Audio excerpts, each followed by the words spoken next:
Joining me today is Christopher Goldsmith. He is an expert on disinformation and extremist tactics. He publishes the excellent Substack On Offense. He regularly discusses how to defend democracy there. He's the co host of the fantastic Find Out podcast. I'm a regular listener. Also founded the nonprofit Veterans Fighting Fascism. I really think it's important to talk to him in the aftermath of what happened yesterday at Utah Valley University. Chris, thank you so much for your time today. Thanks for having me. Yesterday's assassination of Charlie Kirk, it was a shocking moment. I think it really put the nation into a very fraught moment. And you've been talking about this in the hours after that happened. In the immediate aftermath of that shooting, you said that things are going to get a lot worse before they get a lot better. Can you elaborate on what you meant by that? Yeah, so I am a threat analyst. I professionally study extremist movements, extremist individuals.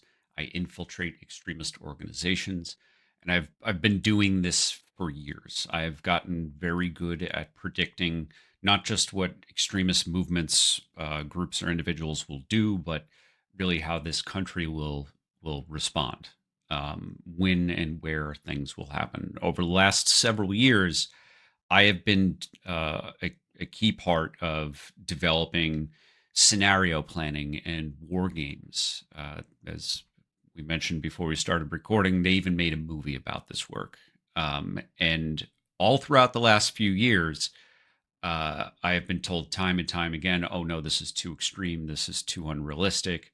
How are we supposed to prepare for this type of thing? Like Trump deploying troops from red states to blue cities is one thing that I wrote into a scenario a year or two ago. And I've been trying to tell people that we are following the arc of history for that authoritarian states have gone through in the past, in the 20th century and beyond. So when I saw the murder of Charlie Kirk yesterday, I was not at all surprised. And I don't think that we should be surprised that that political assassination is used by the Trump administration and by his allies to start grabbing new powers, engaging in more harassment, violence, and intimidation, uh, and weaponization of the justice system against Trump's political enemies. Um, because right now they are frothing at the mouth. Charlie Kirk built an army of people that he convinced uh, that the 2020 election was stolen. These people have been living in a country where they felt they were in an occupied state for 4 years. They truly believed this. They believed themselves to be revolutionary fighters, continuing on the revolution of 1776. Violence is at the core of their ideology. Suppression of minority communities, women, is part of Charlie Kirk's, um, uh, you know, political movement, that if you want to call it that. Um, and there are millions of young Americans who've been radicalized by Charlie Kirk, who is now their martyr. I'm really, I guess, struggling to try and, well, I'm not struggling. That's perhaps not the great word, but I've noticed that there are two messages right now. There's, as you've said, there's a lot of violent rhetoric around this. There have been people saying this is going to be a war. I think Jesse Waters said we are at war with them, Mhm. and the question is who's them. But you're hearing that sort of thing. At the same time, you're also hearing people saying it's time to turn down the heat. It's time to turn down the volume. How are we supposed to square that circle when there is one there's a lot of people using this really violent red rhetoric, almost trying to wish violent conflict into existence over the death of Charlie Kirk. And at the same time, you have people saying, I hope that our better angels prevail. It doesn't seem like that's going to happen. Well, if you follow history, um, and I run an organization called Veterans Fighting Fascism. The big project of Veterans Fighting Fascism is to encourage people to start anti fascist book clubs. We have a short reading list that will help people understand both authoritarian history and the history of the anti-fascists who brought authoritarian regimes to an end. Our purpose is not simply to educate people on the history, but to provide an instruction manual on the daily life that we are going to be living, whether we want to or not, um, for the foreseeable future. And in key parts of history, whether it is Italy or Germany or Iraq, political assassinations have been used to justify authoritarian crackdowns. It it's coming. Donald Trump has, this past weekend tweeted out an image of the city of Chicago burning down with military vehicles. Him leading a, a bunch of military vehicles into an American city. This is the reality we live in. It's not a joke. uh, you know, Donald Trump and the sycophants around him have played this game of plausible deniability, saying, "Oh, it's not a real threat; it's a meme. Why are you taking this so seriously?" While at the same time deploying the National Guard into our capital to have federalized troops from red states occupy our nation's capital. People have been, I think, desensitized to the absurdities that we are experiencing, but they should recognize them for what they are. They are threats to our Constitution itself and to all of our constitutional liberties. That was going to be my next question. I heard on the latest episode of the Find Out podcast that you dropped yesterday, right in the aftermath of this shooting, that one of your co-hosts posited that maybe people who listen to left-leaning news sources have been they've been told that this is coming, that this is that there's going to be a crackdown, that authoritarianism is coming, that they've become desensitized to it. This is not something. If especially out here in Utah, we're a red state. That's one of the reasons why the shooting was so shocking that it happened here. But there was January 6th. And that was a horrible event, but it's sort of been memory hold. There are Mm-hmm. shootings every day in this country. Those are memory hold. I mean, there was a school shooting yesterday as well, Mm-hmm. and that barely got a mention in the media. Do you think that people are just either they don't want to hear these warnings or they've just heard them too much and it's just sort of become the background noise? I'm wondering where you are on that.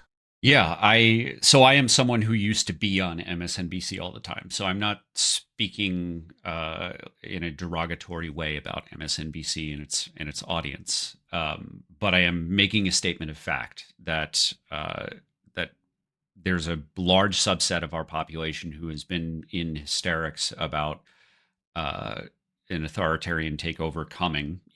From long before Donald Trump tried to end our democracy on January 6th. And they've been watching at the same time all of these warnings going out so loudly, and their political leaders not taking them seriously.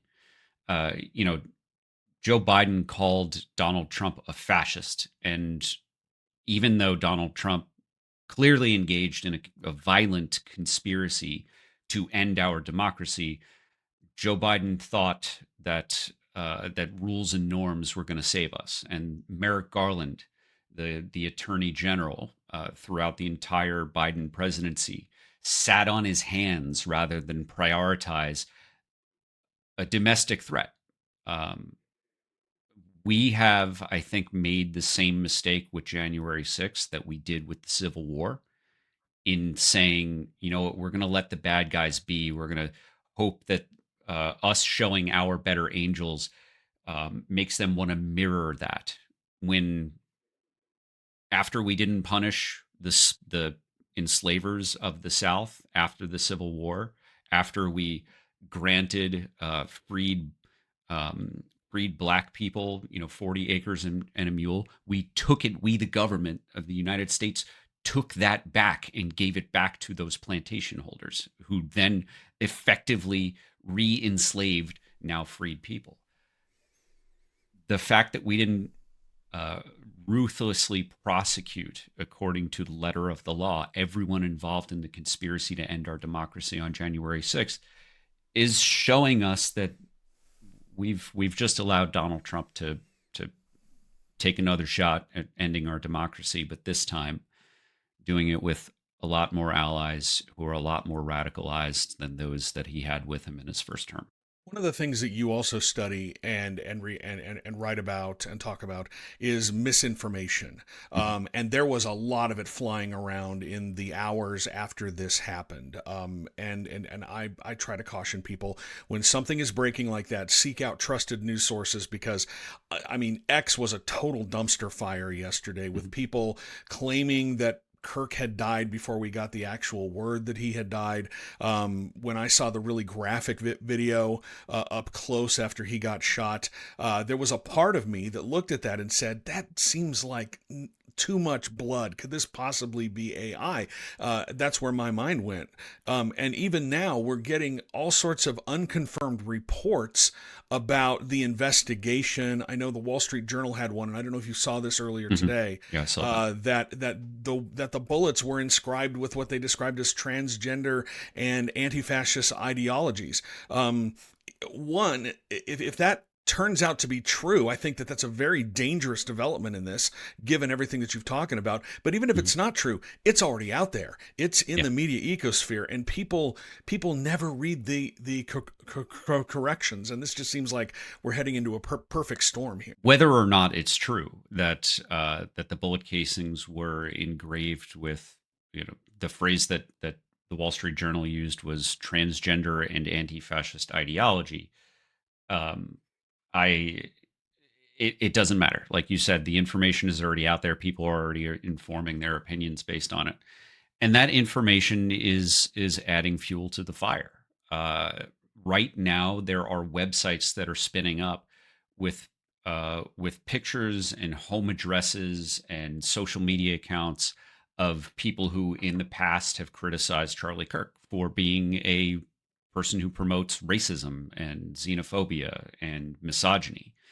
All valid criticisms of a man who, again, was an essential part of literally paying to bus insurrectionists to the insurrection that they then spent hours beating cops with, American flags with blue stripes on them, right? That is who Charlie Kirk was. Charlie Kirk died. The last sentence was perpetuating a dangerous conspiracy theory that, in the mind of many of his followers and in the mind of successful mass shooters, justifies violence against the LGBTQ community. I think that it's worth remembering that Charlie Kirk, uh, while not at fault for, uh, the shooter, the murderer who took his life, he is at fault for a lot of the political animosity, the political violence, racism, and hatred that has been um, uh, indoctrinated into countless young Americans. What you're saying, I mean, you cannot look at Charlie Kirk's record and not say those things. But there are people who will look at the words that you're saying right now in the aftermath. He was shot less than 24 hours ago when we're recording this, and they're saying now is not the time to talk about that. Now is not the time. We also hear now is not the time right after a school shooting or a mass shooting. It's not the time to talk about that. When is the time to talk about these things? When is the time to have these sorts of honest discussions about how we got to this point where a person who is seen as a champion of free speech is shot because of the things that he said? Yeah, Charlie Kirk is a man who bragged on Twitter about busing insurrectionists to the insurrection. Those insurrectionists committed acts of violence against police officers with the intent to hunt down and kill members of Congress who you and I elected to office, who everyone listening, if they're registered to vote and they voted, right? Their representatives were among the targets because those insurrectionists were radicalized against the Republican Party too, not just the Democrats. So I don't think that it is helpful for us to cede the information space to the same racists and fascist propagandists who propped up Charlie Kirk while he was alive to try to paint him as some sort of uh, priest or saint after his death. The man did a tremendous amount of damage to our country, and the way that he did that was focusing anger against the most vulnerable communities here in the United States. He promoted hate, anger, uh, and conspiracy theories that justify in the minds of mass murderers their killing sprees. That is how, and again, the last sentence out of his mouth was to perpetuate a conspiracy theory targeting the most vulnerable community in the United States, trans people. That is the way that everyone should be talking about Charlie Kirk. And I think that the both sidesism that I'm seeing on television, on every one of the major news channels, is not just inappropriate.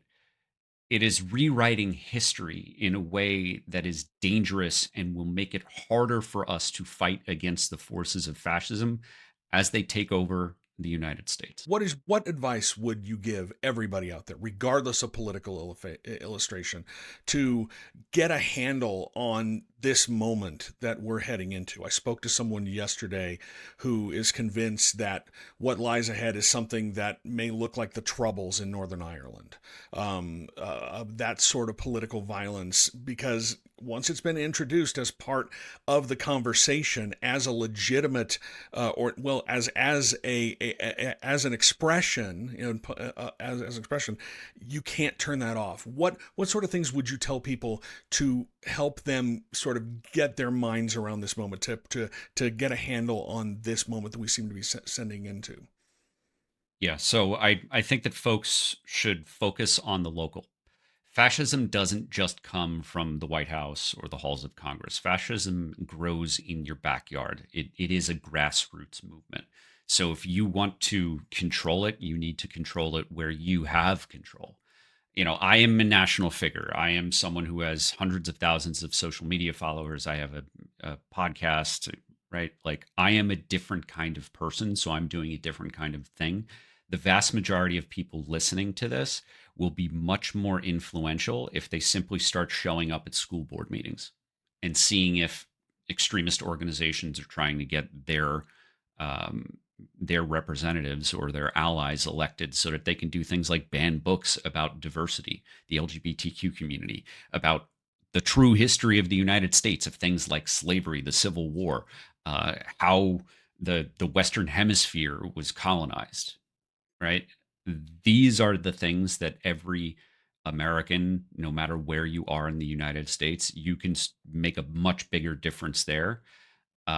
We should not all be obsessed with the actions, the day-to-day actions, the tweets of figures like Donald Trump. While absolutely important, we cannot do much about that until it's time for the ballot box. 3.5 years from now.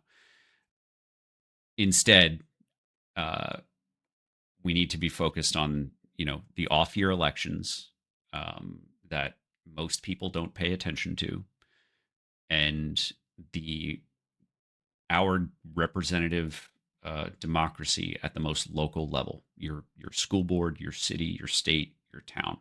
Those are the places where you can stop fascism from impacting your everyday life and the everyday lives of the people that you love. Christopher Goldsmith, tell people where they can find you online, where they can follow you and get more of your content, which I'm finding incredibly invaluable at this time. Thank you. So my first name is spelled Kris. Last name is Goldsmith. That makes me pretty easy to find on any social media platform. If you want to learn more about the history of fascism and anti-fascism, I want to encourage you to go to veteransfightingfascism.org. There we have a free guide on how you can set up your own anti-fascist book club. My biggest goal right now is to get people to start meeting in person to learn about the history of authoritarianism and how to fight against it, and to start really fostering those local in-person relationships that you are going to need in case, your contact that you spoke with earlier, in case we do end up in a place like the Troubles, or a situation like the Troubles in Ireland, you need to have real in-person relationships so that you know who you can depend on.